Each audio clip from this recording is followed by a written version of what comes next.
She said she needed space. But she didn't know I already had the photos. Didn't know I'd seen the timestamps. The matching outfits. The man whose arm was around her waist in 3 separate locations across Miami.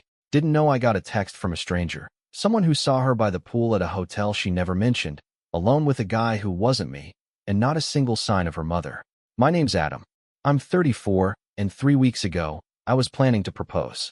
I told myself not to spiral. I trust her. She's with her mom. Maybe they're detoxing from tech. Maybe the Wi-Fi's bad.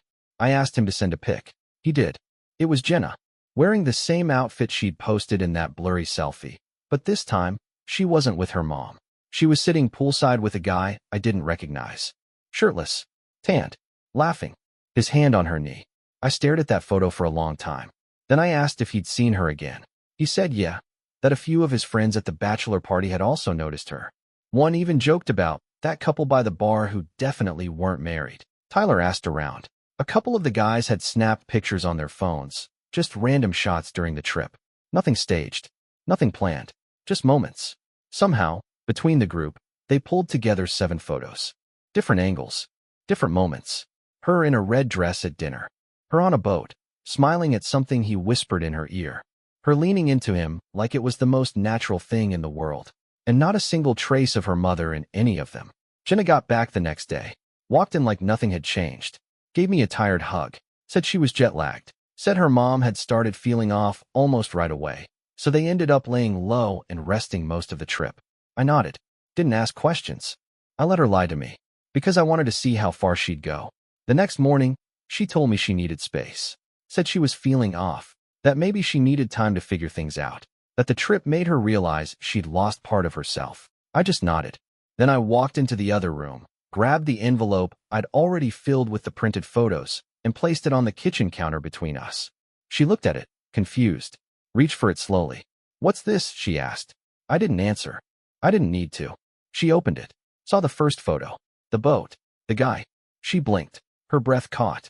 Adam, She stopped herself, just stood there, lips parted like she might speak again, but the words got caught on the truth. I turned around and left, didn't slam the door, didn't yell, because sometimes silence is the loudest thing you can say. Some of our mutual friends reached out after. A few said nothing, just unfollowed her like they'd been waiting for an excuse. One tried to defend her, said maybe I'd misunderstood the photos. I didn't argue.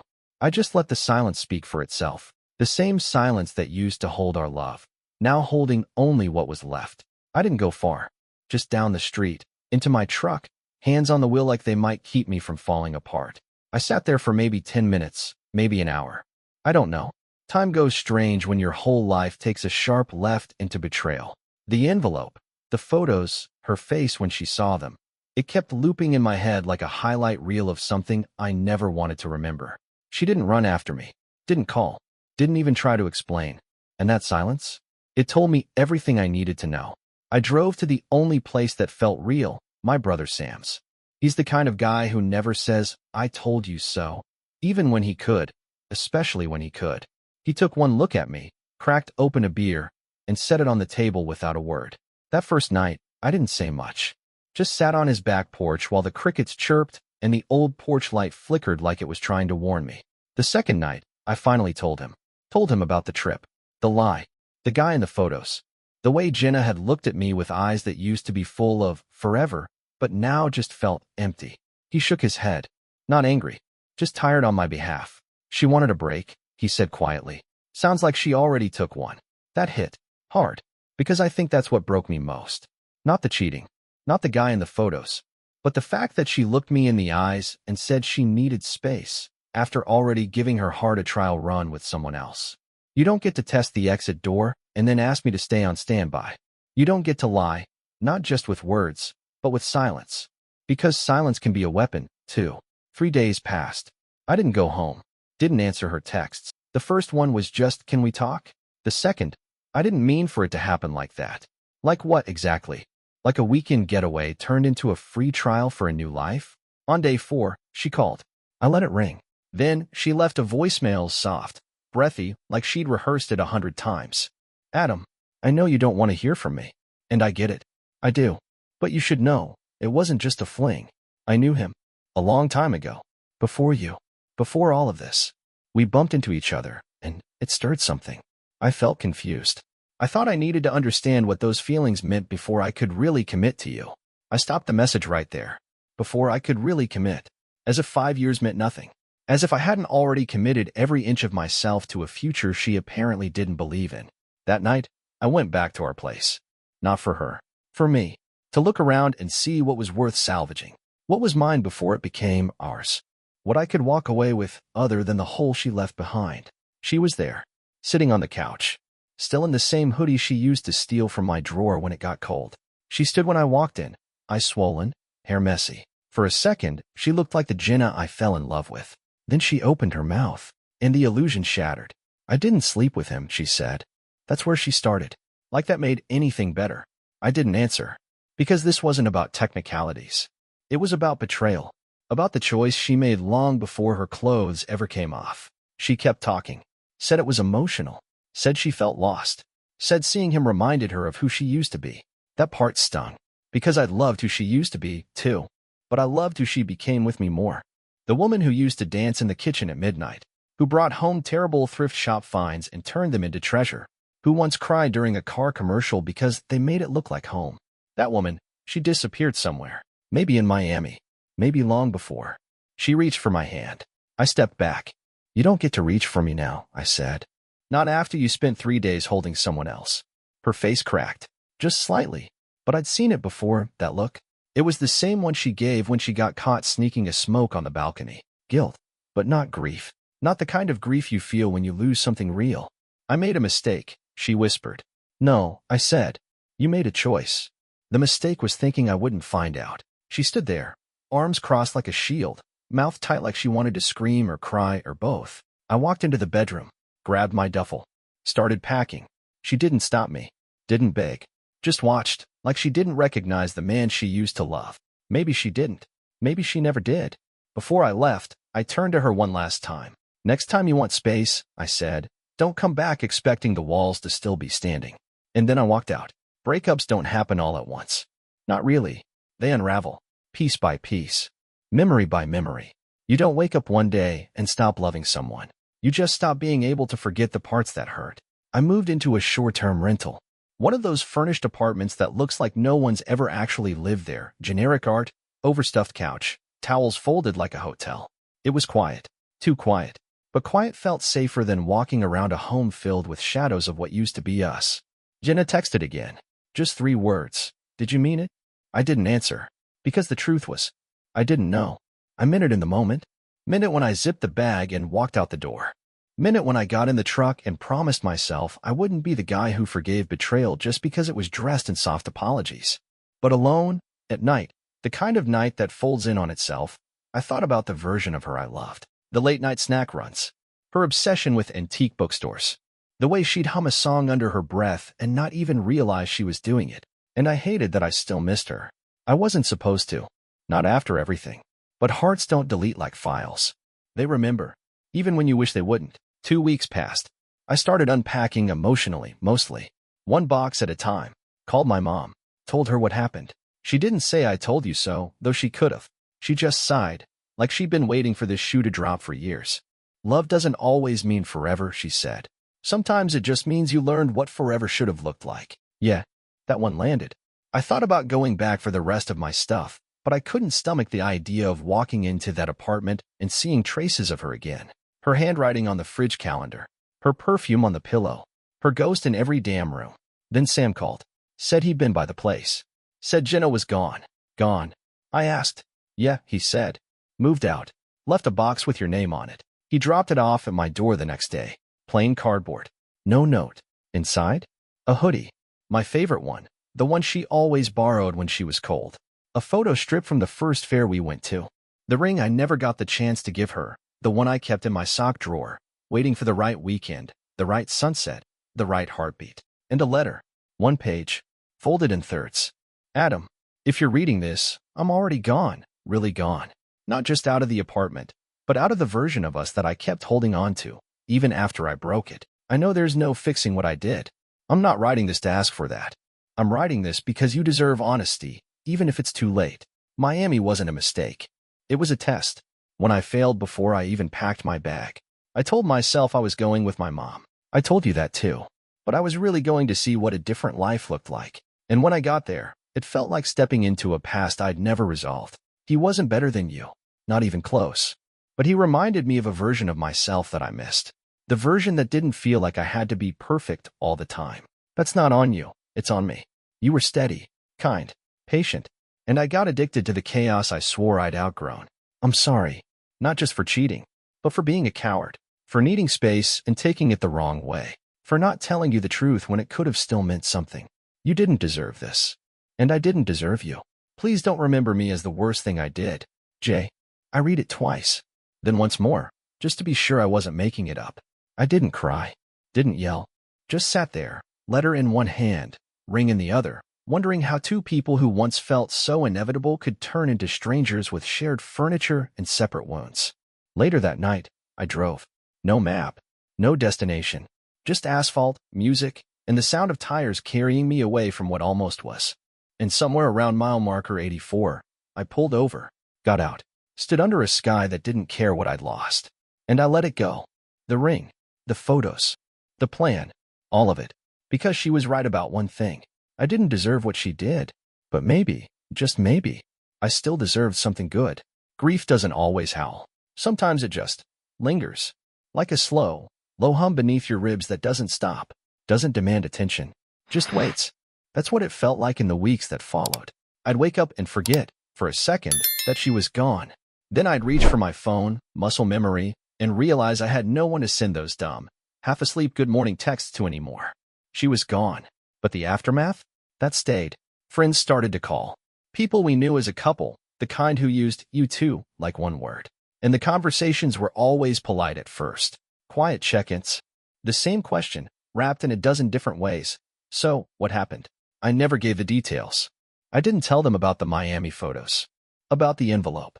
About the guy who sent them to me out of nowhere, just because he thought I deserved to know. I didn't name him. I didn't even say she cheated. I just said she needed something I couldn't give her. And she went looking for it in the wrong place. That was enough. Most people didn't push. The ones who mattered, they understood. But one night, late, after a second beer and a long silence, my buddy Connor said something that stuck. You're handling this way too well, man, he said. Like, scarily well? I shrugged. What do you want me to do? Burn her clothes? Break something? He shook his head. No, but maybe let it break you a little. It's okay to not be okay. That part? That sat with me. Because he was right. I was trying too hard to act okay. I was scared if I didn't, I'd fall apart completely. That the heartbreak would crawl in and take over. That once I let it in, it wouldn't leave. So I'd been holding it off like a dam barely holding a flood. But that night, after Connor left, after the lights were out, I let it in. Not all at once. Just enough to feel the sting. And I cried. Not loud. Not dramatic. Just quiet tears down a tired face. Because even when someone breaks your heart, it doesn't mean you stop loving who they were. You grieve the person they used to be, the one who danced barefoot in your kitchen, the one who said, I'm lucky I found you, and meant it. You grieve the version of your life that made sense. And I needed that. To feel it. To let it break me a little. Because only then could I start putting myself back together the right way. A few days later, I found myself doing something I hadn't done in months. I went hiking. It used to be our thing, me and Jenna. Sunday mornings, trail mix, boots, her pointing out cloud shapes while I rolled my eyes and pretended not to enjoy it. But this time, I went alone. It was quiet. Mid-autumn. The kind of crisp air that wakes something in you. I climbed up to the overlook we used to love, the one with the old wooden bench that looked out over the ridge. And I sat. For a long time. Didn't think about her. Didn't think about him. Didn't think about the trip, or the photos, or the ring in the drawer I hadn't touched since. I just breathed. And for the first time in what felt like forever, I didn't feel like a man crawling out of wreckage. I felt like a man standing in the aftermath, deciding where to go next. Not because I was over it, but because I was finally done carrying what wasn't mine anymore. That night, I did one last thing. I pulled out the photo strip from that box she left me. The one from our first fair goofy smiles, ketchup on her chin, my arm around her neck like I was holding on to something I didn't know how to keep. I looked at it, and I smiled. Not because I missed it, but because it was good. Until it wasn't. I put it in a drawer. Not to forget it, but to let it rest. Then I opened a blank notebook, and I wrote one line across the first page. Let it hurt. Then let it go. Funny thing about heartbreak, it makes everything louder. The clock ticking, the buzz of the fridge, your own breath echoing in your chest like a reminder you're still here, still standing, even when you don't feel like it. But eventually, that noise quiets down. It doesn't go away, not fully, but it fades. Like grief taking a step back to let life back in. That's what the days felt like now. Muted. Manageable. Somewhere in that stillness, I started to remember who I was before her. I don't mean the guy I was when we met. I mean the parts of me that had been asleep for years. The hobbies I let go. The friends I stopped calling. The man who used to find joy in the little things, not just the moments he shared with someone else. So I started calling people back. Not to talk about her. I'd done enough of that. Just to live. I joined a rec basketball league. Took my nephew fishing. Started reading again actual books, not just podcasts and half-read articles. I even signed up for a woodworking class on Thursday nights. And that's where I met Sarah. She was late to the first class. Dropped her bag, cursed under her breath, and apologized to the room like we were all her disappointed uncles. I laughed. She heard me. What? She asked. Nothing, I said. You just made an entrance. She smirked. Better late than never. We didn't talk much that first week. Just worked side by side, sanding down 2x4s and pretending we knew what we were doing. But by week 3, we'd built matching coffee tables, hers crooked, mine worse, and she asked if I wanted to grab a drink after class. I said yes. Not because I was ready, but because, for the first time, I wanted to be. We kept it light. No pasts. No war stories. Just bourbon and sawdust and 2 people laughing in the corner booth of a bar that smelled like old jukebox songs and fried pickles. She didn't feel like Jenna. She didn't make me forget. She didn't have to. What she did was make space for something new. Something quiet. Something honest. One night, a few months in, we were walking back to our cars in the frozen dark, breath fogging in front of us, and she said, "Can I ask you something?" I nodded. That look you get sometimes, like your heart's in 2 places. What's that about? I paused, then said, it's about someone I used to love. Someone I thought would be forever, until she didn't want to be. She didn't ask more. She just slipped her hand into mine, soft and sure. And we stood like that, in a parking lot under a flickering street lamp, like 2 people who knew the world had teeth, but were willing to try again anyway. That night, I drove home and finally did something I hadn't been able to. I pulled out the drawer where I'd tucked the ring, the one that never made it to her finger, the one that still hummed with every what if I'd carried since Miami, and I took it outside, not to throw it away, just to bury it, under the oak tree near the apartment entrance, the one that drops leaves like confetti every fall. I dug a small hole, dropped the box in, covered it with earth, not to forget, but to release. Some things aren't meant to be worn, some are meant to be laid to rest. And that night, with dirt on my hands and no tears left in my eyes, I realized I wasn't angry anymore. Not at her, not at myself, not even at the version of us that didn't survive. Because what came after? It was something better. Not perfect, not storybook, but real. And real is enough. The last time I saw Jenna, it wasn't planned. It had been nearly a year. A random Tuesday at the grocery store, of all places, right between the bananas and the organic almond milk neither of us ever actually liked but always pretended to buy. She looked the same. Different, too. Older, maybe. Not in the wrinkle kind of way, but in the weight of life way. Like someone who's been through a fire and came out singed but standing. Our eyes met before I could look away. She gave a soft nod. Not a smile. Not exactly. More like an acknowledgement. And in that moment, I felt it. Not rage. Not love. Not regret. Just peace. She walked toward me, slow, hands in her coat pockets. Hey, she said. Hey, I said back. That was it, for a moment. Then she asked, how've you been? I gave her the truth, or at least the part that mattered. Better, I said. Took a while. But, yeah, better. She nodded. I'm glad. And I believed her. That was new.